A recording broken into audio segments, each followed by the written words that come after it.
ဒီနေ့ဒီဗီဒီယိုမှာမြန်မာပြည်က main ကလေးတွေရောကမ္ဘာလုံးက main ကလေးတွေရောတည်တဲ့ brand တစ်ခုအကြောင်းကိုပြောပြမယ်။ Labubu လို့ခေါ်တယ်။အဲ့ Labubu ကကြောက်စရာကောင်းတော့အောင်ကိုအောင်မြင်နေတာလို့ပြောလို့ရတယ်။ခုလက်ရှိလူငယ်ပိုင်း main ကလေးတွေကိုသွားမေးလိုက်ရင် blind box တို့ဒီ Labubu ကိုမသိတဲ့ main ကလေးဆိုတာတော်တော်လေးရှားတဲ့အထိအောင်မြင်တာ။အဲ့အကြောင်းကိုကျွန်တော်ဆွေးနွေးတော့မှာဖြစ်ပါတယ်။ကျွန်တော်ကတော့ Sign လို့ရှားပါ။ကျွန်တော် marketing နဲ့ပတ်သက်ရင်စာသင်တယ် consultant လုပ်တယ် Marketing Marketing Group ရဲ့ founder ပါ။ကျွန်တော်မျိုးလုံးထဲမှာမြင်အောင်ကြည့်အောင်ဗျာ။ကုန်တိုက်တစ်ခုရဲ့အပြင်မှာလူတွေတန်းစီပြီးတော့ camp တွေထိုးပြီးတော့ညအိပ်ပြီးတော့စောင့်နေကြတယ်ပစ္စည်းတစ်ခုကိုစောင့်နေတာပေါ့အဲ့ပစ္စည်းကလည်းမနက်8နာရီမှာရှောင်းရင်8နာရီ3မိနစ်ဆိုကုန်သွားပြီသူတို့ဝယ်ရတဲ့ဈေးနှုန်းက$19ဆိုရင်အဲ့ဒါထက်အစား20လောက်ကိုဒါလေးတင်ပြီးရောင်းလို့ရတယ်ပုံမှန်ဆိုရင်ကျွန်တော်တို့ဒါမျိုးတွေကိုတွေ့ရတာဘယ်မှာတွေ့ရလဲဆိုတော့ iPhone launch တွေမှာတွေ့ရတယ်ဒါမှမဟုတ်ရင်အဝတ်စား brand တွေ limited နဲ့ထုတ်တဲ့ဥပမာ Supreme လို့ဟာမျိုးတွေမှာတွေ့ရတယ်အဲ့တော့ဖုန်းတို့အဝတ်စားတို့ဆိုတာကကျွန်တော်တို့ပြောရမယ်ဖုန်းဆိုလဲကျွန်တော်အကြာကြီးသုံးဖြစ်သေးတယ်အဝတ်စားဆိုလဲကျွန်တော်တို့ wit ဖြစ်သေးတယ်အခုလာဆောက်တဲ့သူတွေ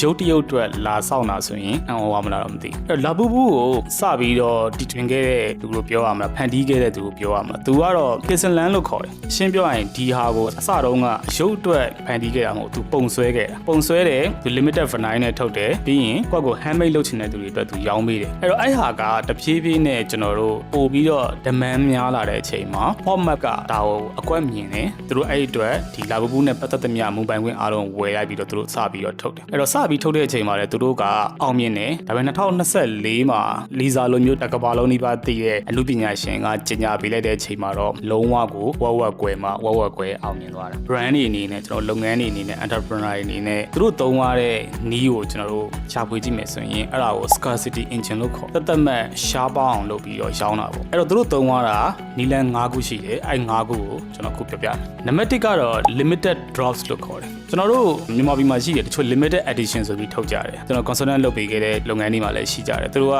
limited လို့ပြောတဲ့အချိန်ကျရင်သူတို့ကရောင်းရလဲ limited ရောင်းကျင်သေးတယ်ပစ္စည်းရလည်းများများထုတ်တယ်တကယ်တော့ limited ဆိုတဲ့သဘောတရားကခင်ဗျားမှာ demand များနေတာကိုသက်မဲ့ supply နဲ့ပဲပေးရတာအဲ့ဒါမှလူတွေကဝယ်ချင်တယ်ဒါပေမဲ့ဒီမှာတော့ပြောင်းပြန်ပေါ့နော်ကိုပစ္စည်းကိုဝယ်ချင်တဲ့သူကလောက်မများသေးဘူးဒါပေမဲ့ limited တာပြောတယ်သူကရောင်းတော့မကုန်အဲ့ဒါဒီ limited မဟုတ်အဲ့တော့ဒီအချက်ကိုလုပ်ငန်းရှင်တွေသတိထားတယ် limited drop နဲ့ထုတ်တယ်အဲ့ဒါဒီနံပါတ်1ချက်နံပါတ်2ကတော့သူတို့ကဘာလုပ်လဲဆို secret release လုပ်တယ်ဘယ်အချိန်မှာ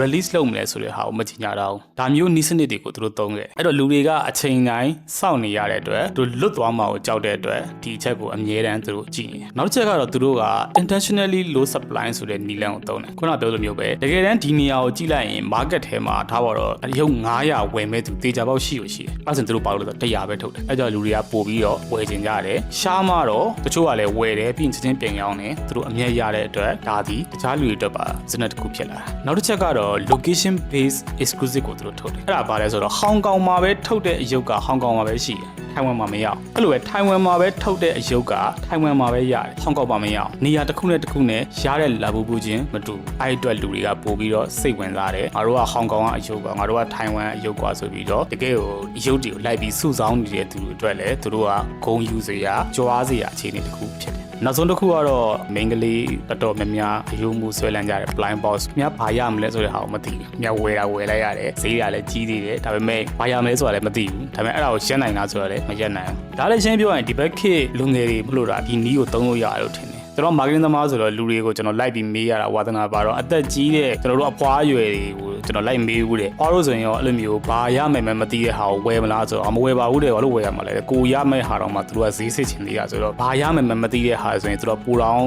းစိတ်မဝင်စားသေးတယ်ပေါ့နော်ဒါဒီဘက်ခေတ်လူငယ်တွေမှာသုံးလို့ရတဲ့နီးပေါ့အဲ့တော့ Labubu ကတော့ဒီနီလန်5ခုကိုသုံးပြီးတော့ဒီနေ့ဒီချိန်မှာတော့တကယ်ကိုကဘာမှာဟောပဲအောင်မြင်တဲ့ brand တစ်ခုဖြစ်လာတယ်သူတို့ရှေ့မှာလုပ်ခဲ့တဲ့ဟာတွေက Pirate Labubu ဆိုရင်သူတို့ EB ပါလေးလန်ဆိုရ$6000လောက်အထိရတယ်အရုပ်တရုပ်တွေက$6000ကျော်ရတယ်ဆိုတာများနေတဲ့ဈေးတော့မဟုတ်2021မှာ Halloween Labubu ဆိုပြီးတော့ထုတ်ပူတယ်အဲ့အရုပ်ကတရုပ်ကို$90နဲ့သူတို့ရောင်းဝင်မဲ့အပြင်မှာပြန်ရောင်းတဲ့အခါ$1800ကျော်တောင်ရတယ်ဟောင်ကောင်မှာသူတို့ကိုဝယ်ဖို့တန်းစီတဲ့သူကဘယ်လောက်များလဲဆိုတော့2ညတိလာပြီးတော့စောင့်ပြီးတော့တန်းစီကြတယ်တန်းစီတဲ့သူဘယ်လောက်များလဲဆိုတော့ floor 3ခုတောင်ပြည့်တယ် အဲ့လောက်ထိကိုအောင်မြင်တာပေါ့ blind box မှာလူတွေအရန်လိုချင်တဲ့အယုတ်ဆိုရင်ထားပါဒေါ်လာ100နဲ့ဝယ်ရဒေါ်လာ150နဲ့ဝယ်ရတယ်ဆိုရင်ပြန်ရောင်းတဲ့ချိန်ညရင်အယုတ်ပေါ်မူတည်ပြီးတော့အစ20ကနေအစ40လောက်ထိကိုရတယ်တချို့ဝင်ပါမိပါတွေပြောလေးရှိကြတယ်ပေါ့နင်အဲ့လိုပကြီးတွေဆွဲမနေနဲ့နင်အဲ့ထမင်းစားမှာမဟုတ်ဘူးအာမခံချက်ရှိတဲ့အလုံးမဟုတ်ဘူးလို့ပြောကြပေမဲ့ကက်ဆလန်တယောက်ကတော့ဒီဟာလိုမျိုးပကြီးဆွဲနေရင်ကနေပဲခုလိုမျိုး format နဲ့စာချုပ်ချုပ်ပြီးတဲ့နောက်ပိုင်းမှာခုလက်ရှိသူ့ရဲ့ပိုင်ဆိုင်မှုကအနည်းဆုံးဒေါ်လာ